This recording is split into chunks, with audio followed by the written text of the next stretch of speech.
Je suis encore et toujours, et c'est merveilleux, heureux de vous retrouver, de poursuivre cette relation attentionnée et de confiance. Je vous remercie pour le suivi que vous faites de ces émissions et bienvenue à vous autres qui découvrez pour la première fois cette réalisation de notre ami Kawen Gwen. Donc, nous avions commencé plusieurs entretiens, notamment sur cette réponse à apporter à la question récurrente « Qu'est-ce qu'un druide ?» Bon, on a commencé un petit peu à approcher la réponse à cela, mais on va la poursuivre parce que c'est un vaste sujet, et peut-être aussi voir ce qu'il en est au féminin, parce qu'on parle souvent des hommes, on parle pas assez souvent des femmes. Donc, on a déjà vu un certain nombre de fonctionnalités, l'esprit dans lequel œuvre le sacerdote, et je vais un peu compléter au niveau de ses fonctions. D'abord, cette fonction-là était accessible, on peut dire, au plus grand nombre, même si la sélection se faisait souvent auprès de fils de grands chefs, par exemple, mais pas seulement. L'important, c'était de présenter des potentialités, de capacités, de facultés à exercer cette fonction. Donc, on pouvait se présenter à l'école druidique, si on peut l'appeler ainsi, quelles que soient finalement ses origines, pourvu qu'on présente des compétences pour cela. Les études étaient longues, puisqu'on nous parle de 20 ans d'études. Hein, c'est-à-dire aujourd'hui bac plus 5. Donc on imagine la somme des connaissances qu'il fallait acquérir, et il n'y avait pas de vacances scolaires à l'époque, ça n'existait pas, il n'y avait pas d'ordinateur non plus pour mémoriser les choses. Tout se faisait effectivement dans sa propre mémoire à travers les enseignements dispensés et dans de nombreuses disciplines aussi. Donc on voit bien qu'aujourd'hui, dans certaines circonstances, on vous bombarde druide au bout de 2 ans, 3 ans ou 4 ans parce que vous êtes gentil, parce que vous êtes fidèle, mais est-ce que vous avez vraiment la compétence, la connaissance, la maîtrise et la pédagogie pour transmettre vos acquis? J'en suis pas très sûr. Donc, il n'y a pas de précipitation à vouloir, entre guillemets, être druide ou druidesse. C'est un ouvrage de très longue haleine et de très longue fidélité et de très grands efforts.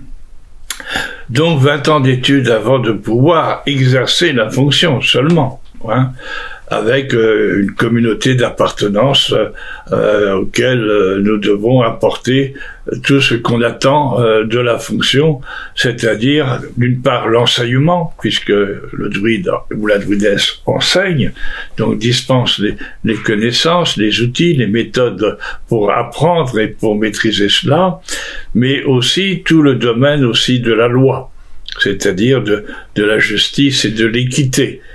Ce qui est déjà aussi une fonction conséquente, mais aussi une fonction de soin, c'est-à-dire de rétablir chez l'individu un équilibre ou une harmonie qui sont défaillants ou défaillantes, mais aussi la communauté elle-même qui peut être, entre guillemets, qui peut subir par moments des dislocations, des fragmentations dans tout simplement l'entendement commun. Donc là aussi, il exerce autant pour l'individu que pour sa communauté d'appartenance. Donc c'est important de signaler cela aussi. Et puis il a aussi à conseiller le roi, ce qui n'est pas rien non plus. On dit dans les textes anciens que le druide parle avant son roi. Et le roi écoute le druide et les conseils de celui-ci.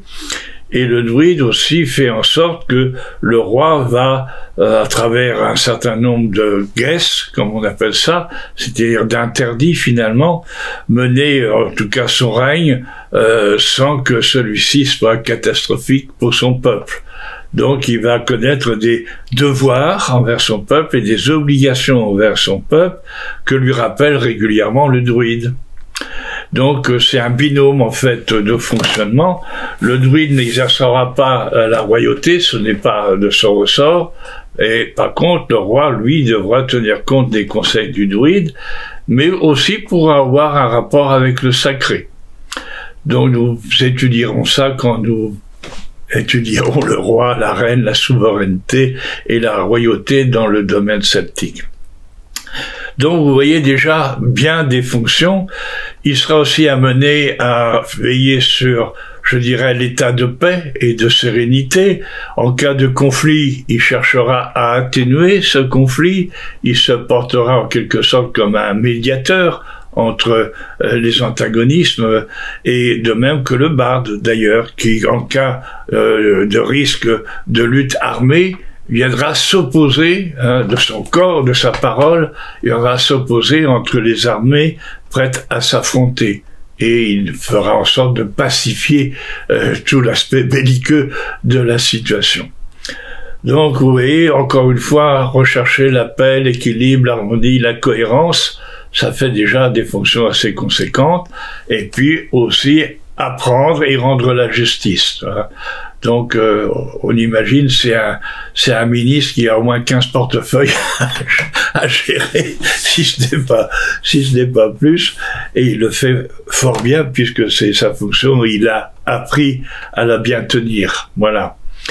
Donc, on va avoir par le biais, non pas des druides, puisque ces druides-là, pour les raisons qu'on a évoquées, très philosophiques d'ailleurs, n'ont pas voulu confier un support, un écrit, pour pouvoir mieux connaître leurs concepts, leurs pensées.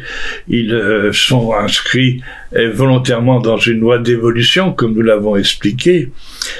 Mais il faut aussi transmettre et donc avoir les méthodes et les outils, la pédagogie pour enseigner.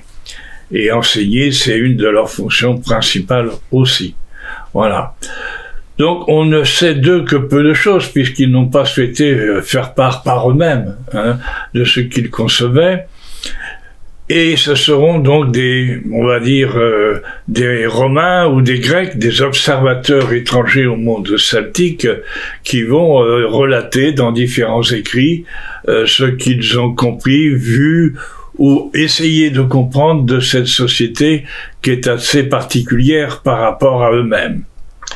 Et donc, il ne faudra pas prendre à la lettre tous les écrits dont nous disposons concernant ces Romains et ces Grecs observateurs du monde celtique, parce que ils auront parfois, d'une façon parfois volontaire, comme César, mais pas toujours, mais simplement ils verront les choses avec leur propre culture, avec leur propre regard, et donc ce ne sera pas forcément ce que les Celtes eux-mêmes pouvaient voir de tel et tel événement ou de telle situation.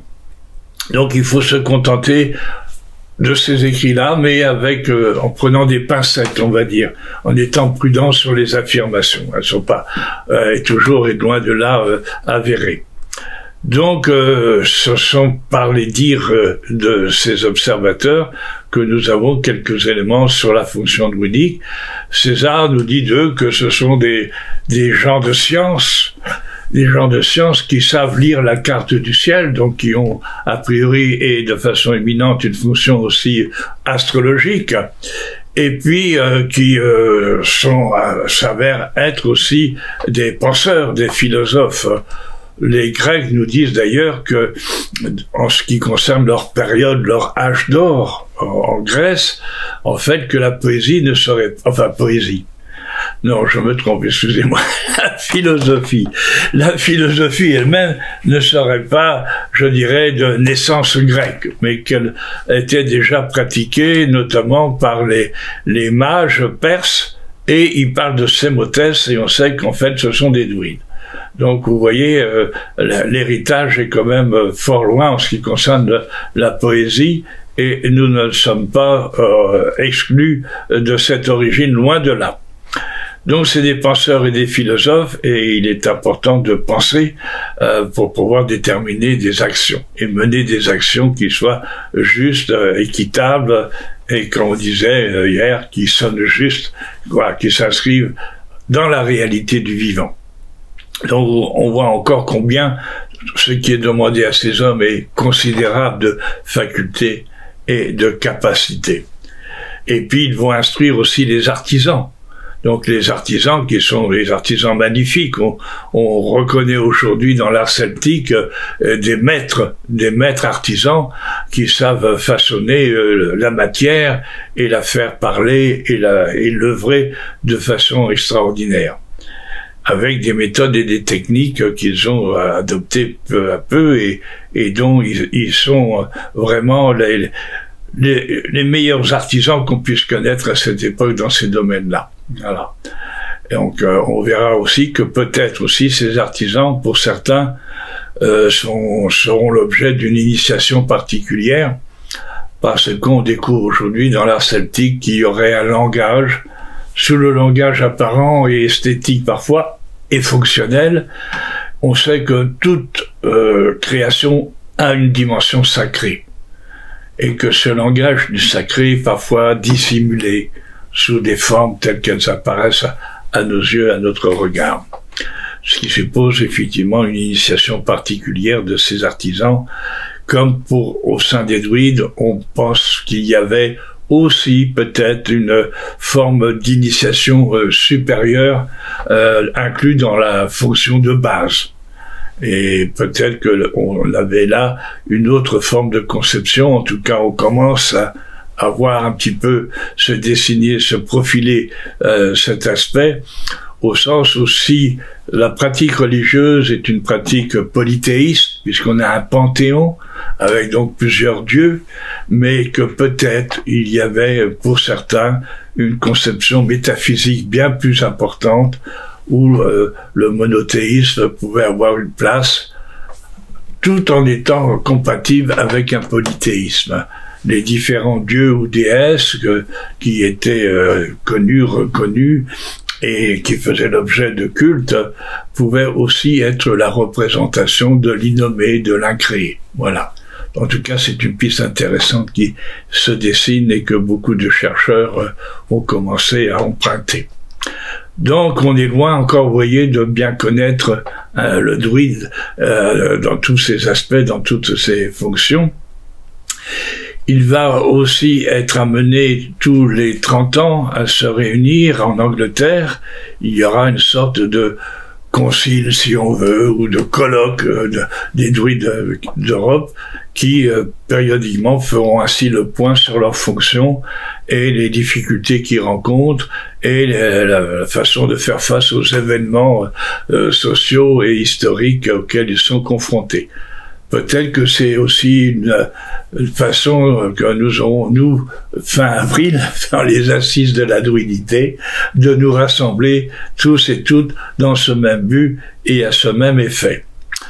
Donc, voilà pour le druide, et encore, nous aurions beaucoup de choses à dire, mais on va parler un peu de la druidité au féminin.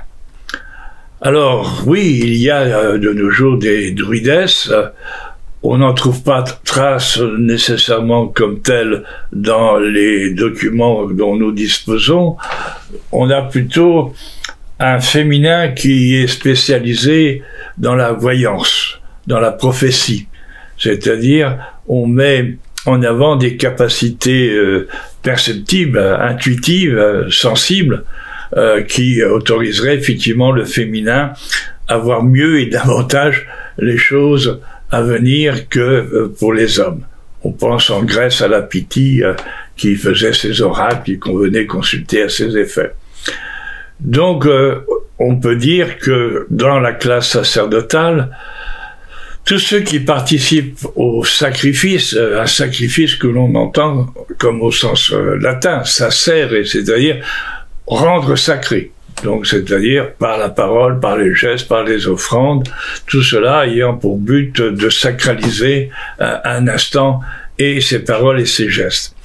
Donc, ils sont participants de ce sacrifice, et le féminin participe aussi du sacrifice, en même titre que le barde ou le vate, parce que elles apportent, ces femmes apportent cette dimension de connaissance, et surtout de voyance, de perception.